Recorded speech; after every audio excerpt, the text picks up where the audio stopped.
a huge part of social interaction and communication is judged by facial expressions. You don't know how difficult it is to communicate with somebody on a job site where it's loud. You got chop saws going, sawzalls going, you got hammer drills rolling, people are cutting concrete, and you're trying to communicate. Which is why my voice is all jacked up right now. You're trying to communicate with somebody 5 feet away from you that you can't really hear, and they can't see your facial cues. Like, am I doing the right thing? Am I doing the wrong thing? It gets to the point where you have to pull down your mask and say, hey, see this look right here on my face? This is not a good look. It means don't fucking do that. Oh, yeah, sorry. You mean don't put the fork in the outlet? No, motherfucker. Welcome back, everybody. So it poured like the dickens. It was raining cats and dogs, if you will. Funny thing is, I just found out recently what the meaning of the term raining cats and dogs means. It comes from, I guess, back in, the Middle Ages when they had thatched roofs. They had cats and dogs, and the cats and dogs would actually sleep on, the hay, thatch, whatever, covered roofs. Don't ask me how or why dogs got up on the roofs. Like, I can understand how cats got up on the roofs, but I don't know how the dogs got up there. But anyway, when it would rain extremely hard, the roofs would get slippery and the cats and dogs would fall off of the roofs and land on the ground. So when you looked out your window, cats and dogs would be coming down with the rain, I guess. I don't know if it's true or not. I haven't checked Snopes.com to see if that is true. One thing I do know is true is that this damn COVID is almost caught up to the flu in America. That's right. Bum, bum, bum. COVID is almost as deadly as the flu. So all of this locking everybody down, making sure that all these people lose their houses because they're not allowed to work. It's one of the two things that really bothered me over the last 2 days was, more people are going to lose their homes than are going to lose their lives to this flu, to this, woo-ha or wahoo or hoo-han. The hoo-ha flu, the kung flu if you're nasty, like Janet Jackson said. No, my first name ain't Baby, it's Janet, Miss Jackson if you're nasty. We have 330 million people in America, and still, only, 37,000 deaths from the hoo-ha flu. Actually, I remember when I was younger, I had the hoo-ha flu. I ate a bad hoo-ha and I was sick for weeks. But anyway, that's a story for a different channel at a different time. So yeah, the flu's killed, they estimate, probably about 40,000 people. Just a regular influenza. It's killed about 40,000 Americans so far this year.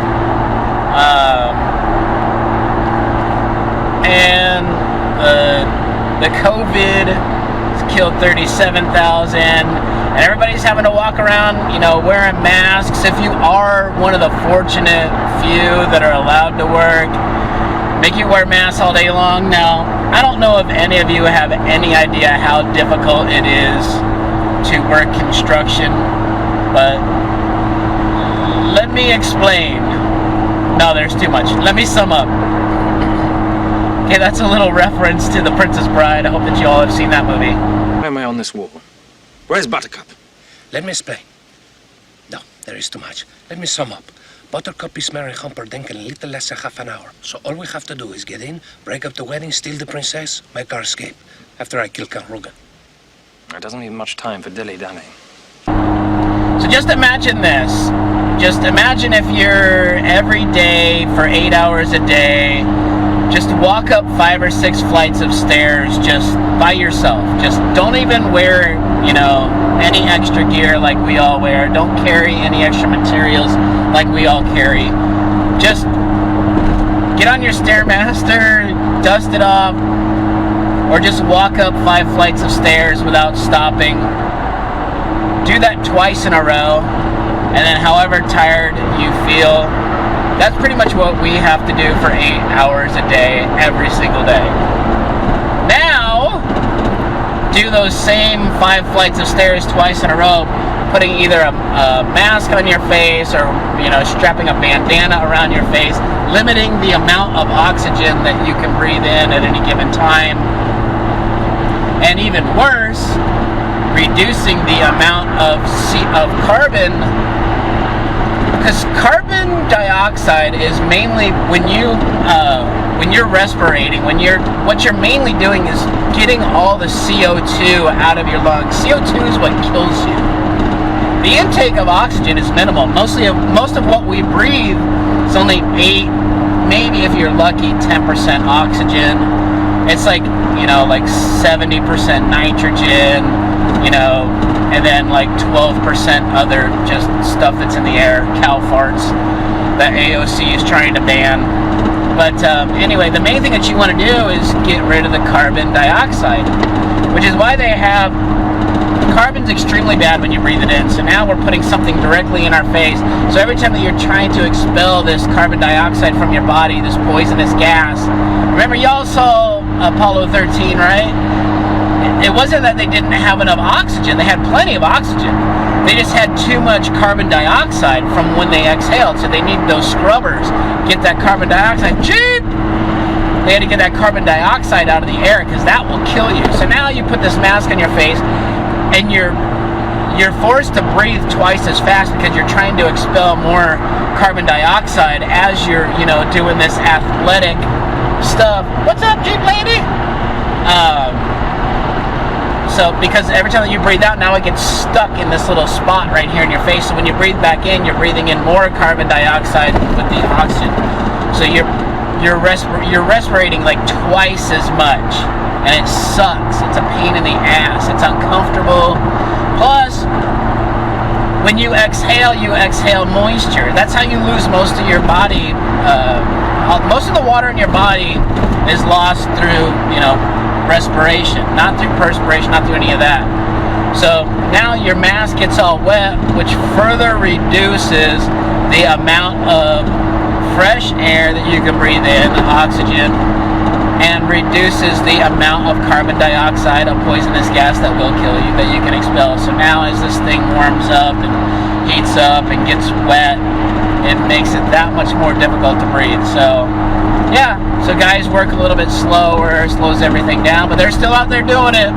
These construction guys are still out there building you new malls and new hospitals and new assisted care facilities so that when this panic does lift, you'll be able to go out shopping again.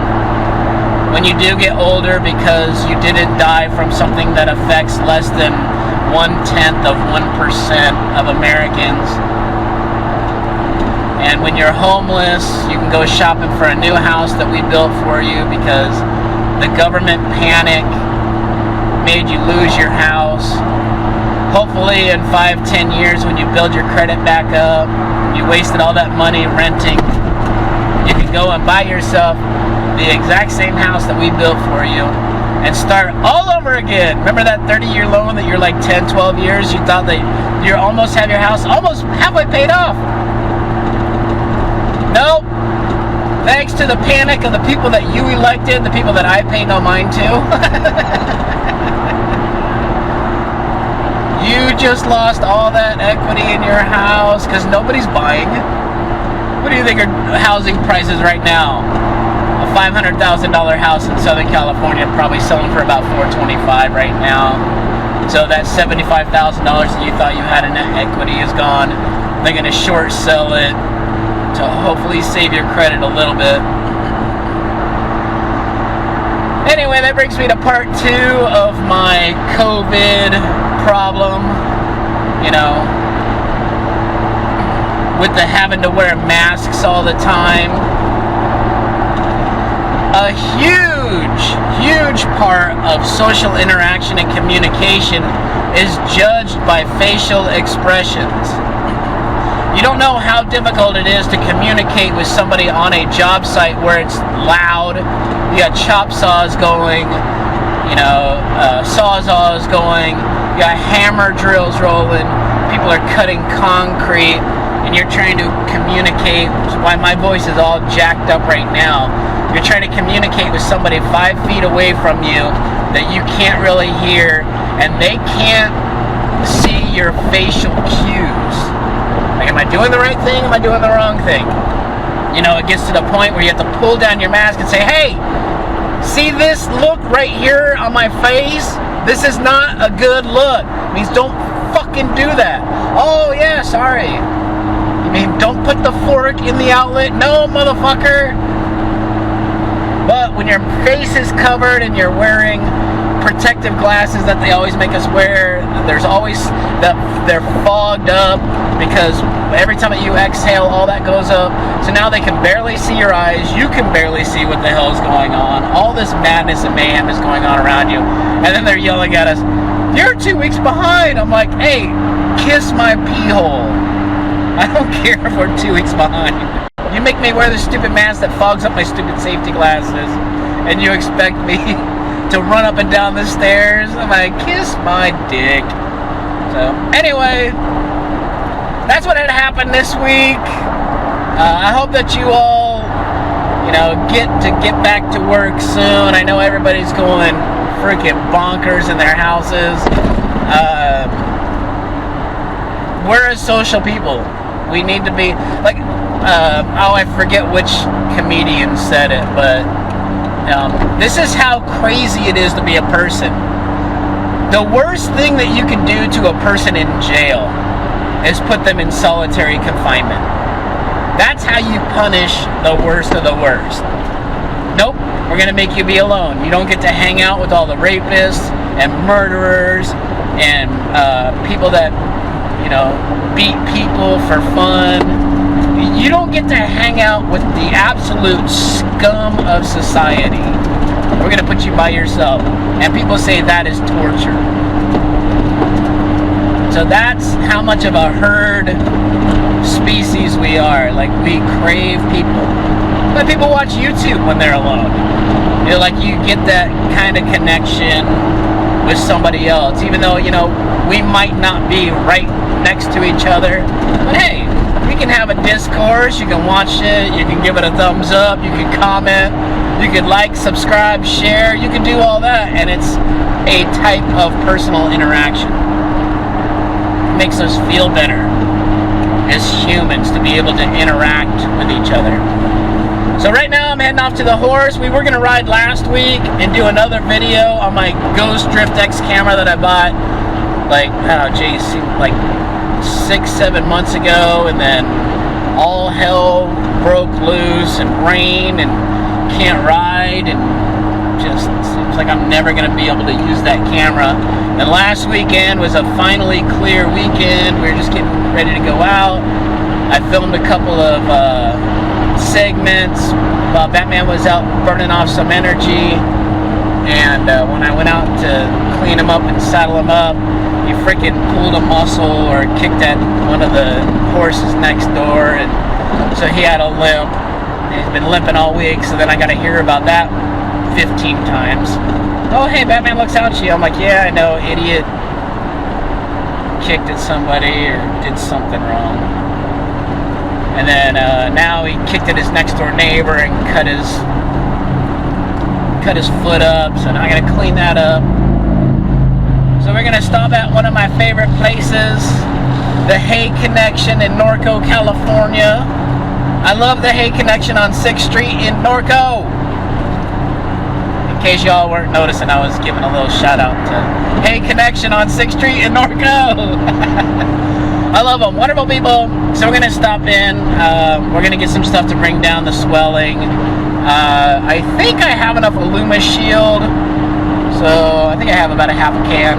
What I'll do is I'll spray out the wound and then with water and then hit it with the Illuma Shield. Stuff is awesome. It's like aluminum oxide, And it's like it bubbles up and kind of cauterizes the wound and then seals it so the flies don't mess with it.